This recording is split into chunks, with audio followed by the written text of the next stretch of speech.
प्रसिद्धिले जय बुद्ध सम्पूर्ण धर्ममित्रहरूमा मेरो नाम लोपेन शेरप गुरुङ र मेरो जन्म गाउँ मर्स्याङ्दी गाउँपालिका 2 घनपोखरामा भएको हो र अहिले म यहाँ नवलपुर जिल्ला कौसदी 5 मा अवस्थित यो बौद्ध गुम्बा पेमा सामडुप छुलिङ गुम्बाको प्राङ्गणमा यहाँको सम्पूर्ण गुम्बा परिवार कार्य समितिको आयोजनामा भगवान बुद्धको अत्यन्तै पवित्र विशुद्ध वाणी त्रिपिटक कङ्ग्युर पाठ वाचन भइरहेको यो कार्यक्रममा म पनि यहाँ सहभागी हुन पाउँदा अत्यन्तै आफूले गर्व महसुस र खुसी प्रकट गरेको छु। त विशेष गरी यो कङ्ग्युर अर्थात् त्रिपिटकको विषयमा अब छोटो हजुरहरूलाई छोटकरीमा बुझाउनु पर्दा कग्युर भनेको अब यो भोट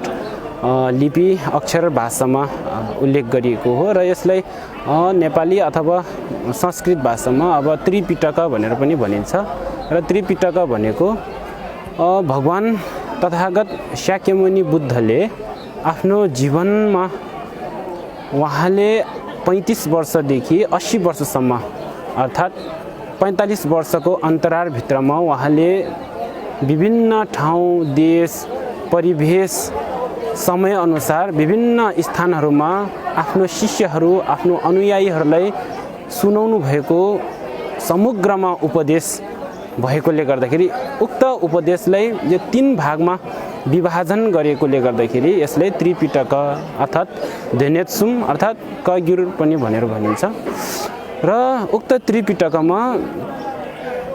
विनय पिटक सूत्र पिटक र अभिधर्म पिटक भनेर 3 भागमा विभाजन गरिएको छ र भगवान बुद्धले त्रिपिटकलाई प्रथम उहाँले आफ्नो जीवनकालमा थुप्रै धर्मदेशनाहरू गर्नु भए तापनि आफ्नो जीवनमा उहाँले 3 विशेष स्थानहरूलाई मध्यनजर गर्नु भइकन उहाँले धर्मदेशना गर्नुभएको छ र उक्त धर्मदेशना प्रथम उहाँले धर्मदेशना भारतको बनारसमा अवस्थित ऋषिपतन नाम गरेको घना जङ्गलमा पञ्चभाद्रवर्गीय भिक्षुहरू जुन कौण्डन्य भद्य वप महानाम र असजित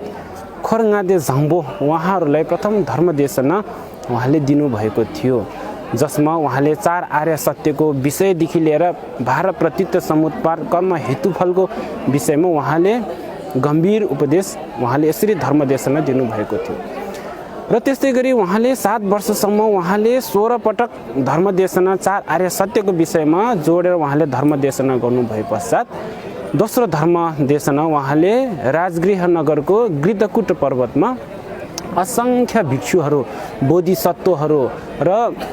उपासक तथा उपासिकाहरू भिक्षुनीगणहरूको समूहमा उहाँले दोस्रो धर्मदेशना उहाँले प्रज्ञा पारमितको विषयमा उहाँले धर्मदेशना दिनुभएको थियो जो कि 43 वर्षको उमेरदेखि उहाँले 72 वर्षको उमेरसम्म उहाँले प्रज्ञा पारमितको उपदेश उहाँले देशना गर्नुभएको थियो र 73 वर्षदेखि उहाँले 80 वर्षको उमेरसम्म भारतको आम्रवनमा उहाँले तेस्रो धर्मदेशना दिनुभएको थियो र उक्त धर्मदेशनाको विषयमा उहाँले जुन तथागत गर्वको विषयहरूमा र विशेष गरी गम्भीर जुन तन्त्रयानको विषयहरूमा उहाँले यसरी धर्मदेशना दिनुभइकन अन्तत 80 वर्षको उमेरमा उहाँले महापरिनिर्वाण प्राप्त लिनुभएको थियो र उक्त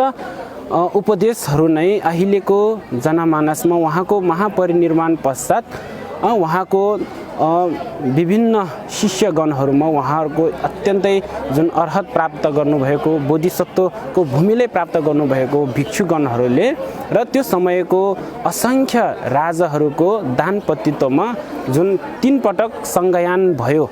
र 3 पटक यसरी सङ्घयान हुने क्रममा त्यो विभिन्न चारैतिरको भिक्षुगणहरू त्यो त्रिपिटकलाई यसरी वाचन गर्ने क्रममा त्यो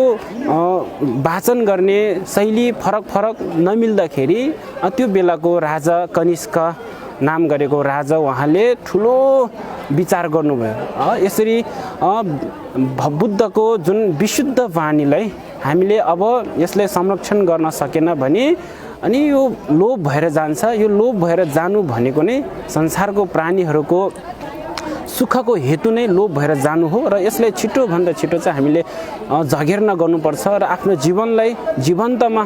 अनि उतार्नुपर्छ भन्ने त्यो महान हेतुले गर्दाखेरि उहाँले राजा कनिष्कको समयकालदेखि भगवान बुद्धको जुन त्रिपिटक ग्रन्थलाई अनि लिपिमा उतार्ने यसरी क्रमबद्ध सुरुवात हुँदै र अहिलेसम्म जसरी भोट देशमा जब 7औं शताब्दीदेखि बुद्ध धर्मको प्रारम्भ भयो र 8औं शताब्दीदेखि यो त्रिपिटक ग्रन्थलाई अनि भोट भाषामा भोट लिपिमा उतारेर अनि 10औं शताब्दीसम्म चाहिँ उक्त भगवान बुद्धको समग्र जुन त्रिपिटक कङ्ग्युर ग्रन्थलाई अनि भोट अक्षरमा र भोट लिपिमा यसरी उतार्न सफल भएको हो। र त्यस कारणले गर्दाखेरि भगवान बुद्धले त प्रथम यो ग्रन्थलाई उहाँले उपदेशले उहाँले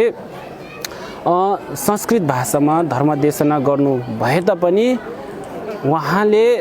पछिल्लो समयमा भोटमा जुन यो भोट लिपिमा उतारेको खण्डमा उतार्नु भइकन र उक्त ग्रन्थलाई अहिले हामी भोट भाषामा कग्युर भनेर भनिन्छ। विशुद्ध भगवान बुद्धको वाणीलाई भोट भाषामा परिवर्तन अर्थात् भोट भाषामा अनि उतारेको भएकोले गर्दाखेरि भगवान बुद्धको वचनलाई अनुवाद गरिएको भनेर हामीले यसरी बुझ्नु पर्दछ। र यसरी हामीले यो त्रिपिटक कङ्ग्युर पाठले हामीले वाचन गरेको खण्डमा के कस्ता हाम्रो जीवनमा लाभ हुन्छ, फाइदा हुन्छ र पुण्य हुन्छ भन्ने विषयमा म यहाँहरूलाई छोटो जानकारी गराउनु पर्दाखेरि भारतवर्षमा जुन राजा बिम्बिसारको पुत्र राजा अजातशत्रु नाम गरेको राजा हुनुहुन्थ्यो र उहाँ राजा आफ्नो साथीहरूको लैलैमा लागेर थुप्रै प्रकारको अकुशल कर्महरू सञ्चय गर्नुभयो र जब उहाँ राजगद्दीमा अभिषेक भएपछि उहाँ आफ्नो दुष्ट मित्रहरूको सङ्गतमा लैलैमा लागि परेर आफ्नो बुवा आफ्नो आमालाई समेत उहाँले चाहिँ हत्या गर्ने त्यो तहमा उहाँ पुग्नुभयो र पछि गएर उहाँले जब उहाँलाई आभास भयो कि बुद्ध धर्मको सिद्धान्तमा बुद्धको दर्शनमा जो आफ्नो जन्म दिने आमा र आफूले कर्म दिने आमा बुवाको हत्या हिंसा गर्यो भने 5 असीम महापाप जुन पञ्च महापाप मध्येमा पनि जुन आफ्नो आमा बुवाको हत्या गर्ने त्यो असीम महापापको चाहिँ फल चाहिँ आफूले पछि गएर अभिची नरकमा भोग्नुपर्छ, दुःख असङ्ख्य कल्पसम्म दुःख भोग्नुपर्छ भन्ने विषयमा उहाँलाई थाहा भएपछि आफूले आफ्नो आमा बुवाको हत्या हिंसा गरेको, आफ्नो आमाको र बुवाको हत्या गरेको त्यो जुन पीडाले यति धेरै जलाएर उसले त्यसको लागि चाहिँ अब उपाय के छ त भनेर यसरी उहाँले उपाय खोज्दै जाने क्रममा भगवान बुद्धको महापरिनिर्वाणको ठिक 3 महिना पश्चात उहाँले भारतको जुन राजगृह नगरमा उहाँले 500 जना बौद्ध भिक्षुहरू र विशेष अनि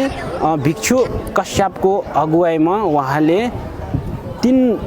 महिना पश्चात उहाँले प्रथम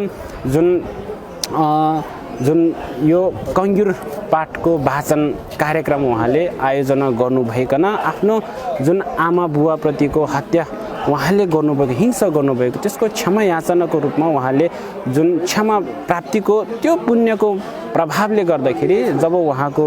मृत्यु भयो र मृत्यु पश्चात पनि उहाँको जुन जीवन नरकमा 1 हप्तासम्मको बसाइ पश्चात उहाँ बोधिसत्व भूमिलाई प्राप्त गर्नुभएको भन्ने त्यस्तो खालको जुन कथाहरू त्यस्तो खालको घटनाहरू थुप्रै मात्रामा हामीले प्राप्त गर्न सकिन्छ। त्यस कारणले गर्दाखेरि हामीले यो कङ्ग्युर पाठ वाचन हामीले गर्न सक्यौँ भने आफ्नो जीवनमा आफूले सञ्चय गरेको